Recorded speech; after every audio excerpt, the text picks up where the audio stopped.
friends. Hope you're having a great day. I cannot wait to read chapter 8 of Charlotte's Web and see what happens today. This chapter is called A Talk at Home.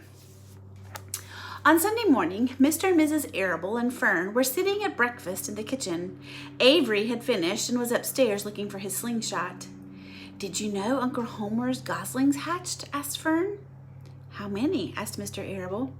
"7," replied Fern. "There were 8 eggs, but 1 egg didn't hatch, and the goose told Templeton that she didn't want it anymore, so he took it away."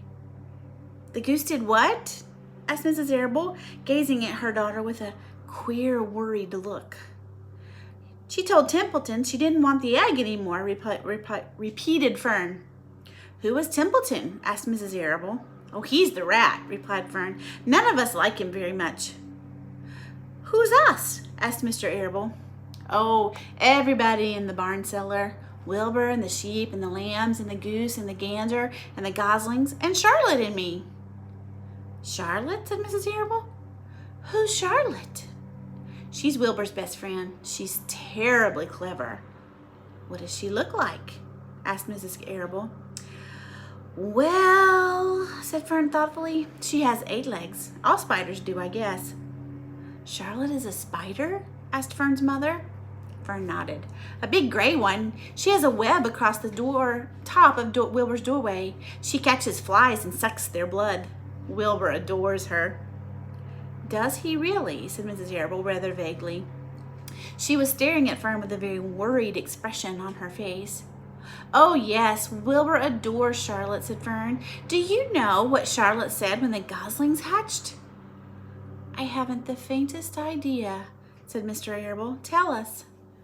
"Well, when the first gosling stuck its head out from under the goose, I was sitting on my stool in the corner, and Charlotte was on her web. She made a speech. She said, 'I am sure that every one of us here in the barn cellar will be gratified to learn that after 4 weeks of unremitting effort and patience on the part of the goose, she now has something to show for it.'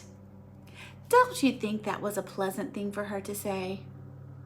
"Yes, I do," said Mrs. Arable. "And now, Fern, it's time to get ready for Sunday school. Go tell Avery to get ready, and this afternoon you can tell me more about what goes on in Uncle Homer's barn. Aren't you spending quite a lot of time there? You go there almost every afternoon, don't you?"